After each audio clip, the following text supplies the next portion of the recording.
Ya, assalamualaikum warahmatullahi wabarakatuh. Berjumpa lagi dengan saya di channel beternak ayam broiler.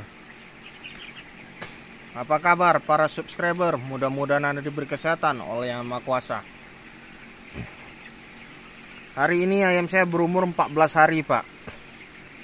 Nah, ini sudah bongkar sekam. Ya, sekaligus semuanya dibongkar sekam.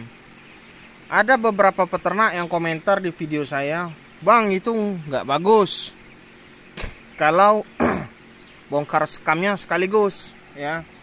Nah, di sini saya akan menjelaskan kenapa bongkar ayam di kandang saya ini bongkar sekamnya sekaligus. Saya tahu, Pak, saya tahu.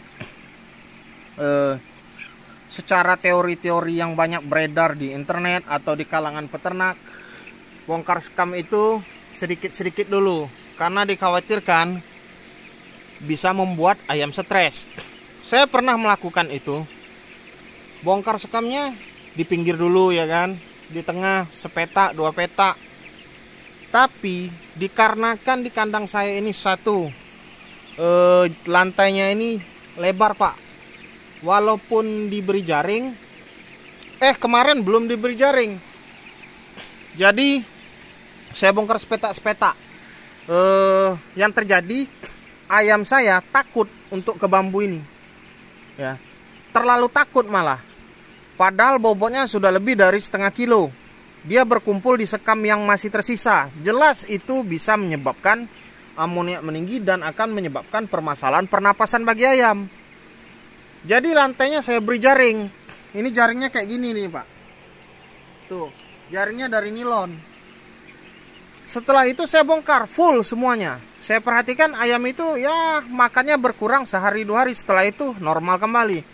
Dan semenjak itulah bongkar sekam di kandang saya ini sekaligus, nggak ada cerita setengah-setengah. Dan itu sudah berjalan hampir 3 tahun sistem itu yang saya pakai. Kalau total beternak saya sudah 5 tahunan. Nah, jadi Pak, nggak bisa disamakan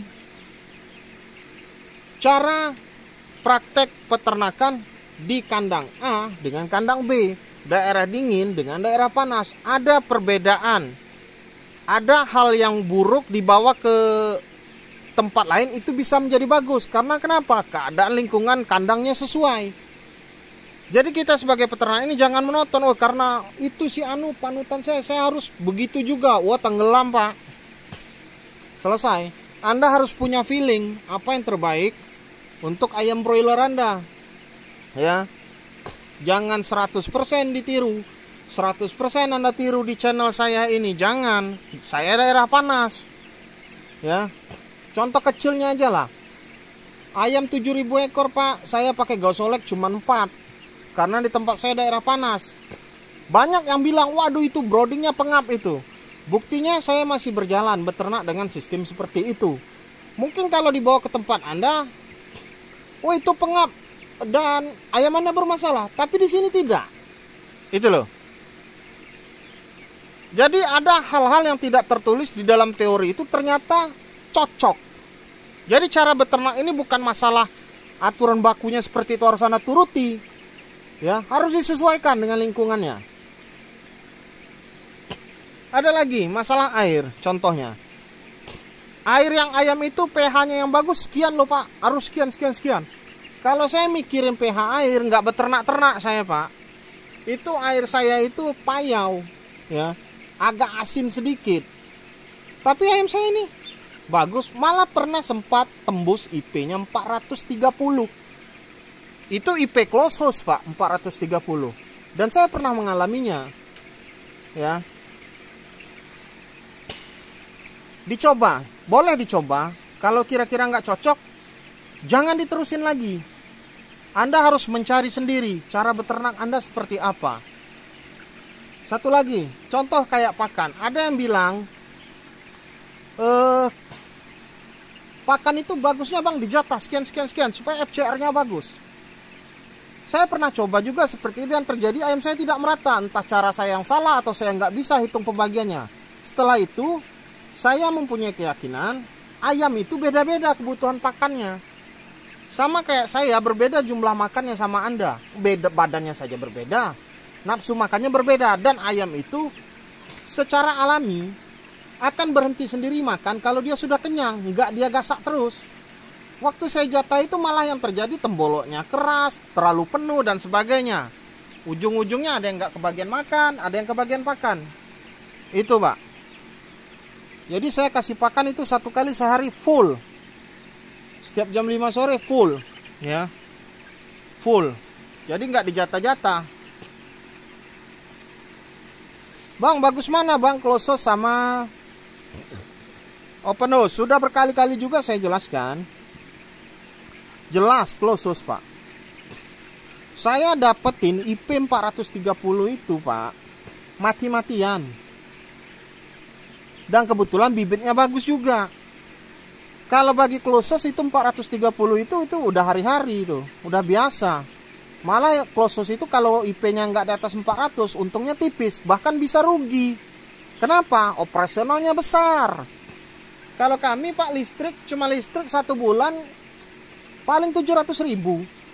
Kalau di Close House dengan populasi yang sama, di atas 10 sudah pasti. Karena kenapa? Blower, lampu hidup 24 jam, belum yang lain-lain, genset dan sebagainya.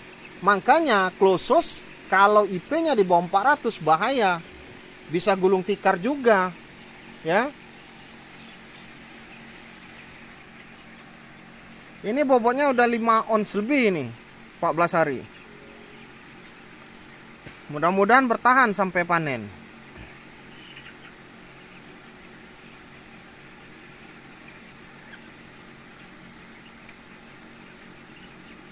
Nah ini Pak, tidur yang ini. Ini lagi stres. Stresnya kenapa? Bongkar sekam. Makanya diberikan Octagumet boleh, Vitrastress boleh, Supralit boleh. Pakannya jelas berkurang untuk awal-awal 2 hari. Kalau udah lewat dari 3 hari masih berkurang, berarti ada bermasalah. Makanya saya bilang harus peka. Kalau jadi peternak itu feelingnya harus masuk. Kalau bisa ABK-nya juga peka kebutuhan ayam, jangan bosnya aja. Ini kadang kebalik, lebih peka ABK daripada bosnya.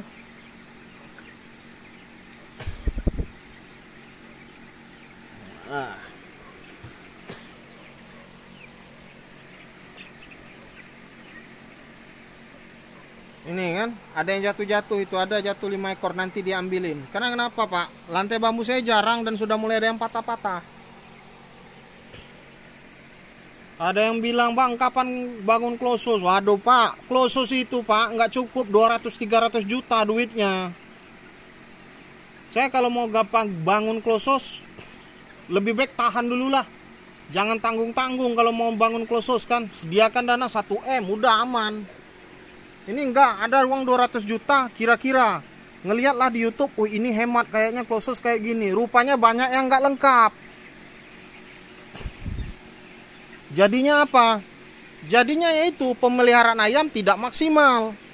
Bukan saya mendiskreditkan yang buat Close House bisa lebih hemat, bukan. Ini pendapat saya. Misalnya contoh blower. Kalau saya Pak ada uang, lebih baik saya tahan dulu, saya beli blower pabrikan merek Jerman sekalian ya kan. Karena kenapa?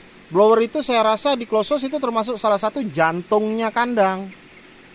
Nggak ada itu ayam tewas. Ada pernah saya lihat berita 1 kandang itu mati 15.000. Karena kenapa? Mati lampu, blower nggak mutar. Benar-benar teliti itu Pak di Close House. Saya pernah juga main ke tempat Close House kawan. Wih, dari suhu segala macam itu dirincikan. Kadar oksigennya sekian. Ketika kadar oksigennya misalnya sudah berubah, ayam harus dikurangi. Nggak boleh ditunda-tunda. Masuk akal IP-nya bisa 400 ke atas terus.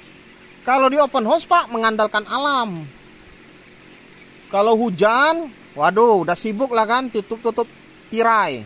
Berganti cuaca udah mulai cemas. Kenapa? Penyakit. Kayak gitu di open house ini. Ini mau ngumpulin ini uang 1 miliar. Kalau ada yang mau nambahin modal, hubunginlah saya langsung ya kan. Tapi enggak Pak, kalau Anda mau tanam modal sama saya, oh ini Mas Robert, 1,5 M ya kan, buat close house bagi hasil. Ayo kita jalani. Kalau Anda percaya sama saya, kita buat kandang yang bagus, kita bagi hasil, ya, kaya sama-sama. Jangan lupa untuk membuat saya kaya, beli obat lalat saya. WA langsung ke 083160465158. Cocok untuk kandang tipe open house. Kalau close house bagaimana bang? Saya nggak tahu cara mereka mengaplikasikan ke kandang close house. Tapi ada pelanggan saya, dia kandangnya close house dan lalatnya sampai saat ini masih aman dan dia tetap langganan sama saya. Mungkin setelah saya punya kandang close house, saya bisa temukan cara saya sendiri. Ya. Sekian dulu dari saya, channel Beternak Ayam Broiler. Jangan lupa like, subscribe, dan share. Assalamualaikum warahmatullahi wabarakatuh.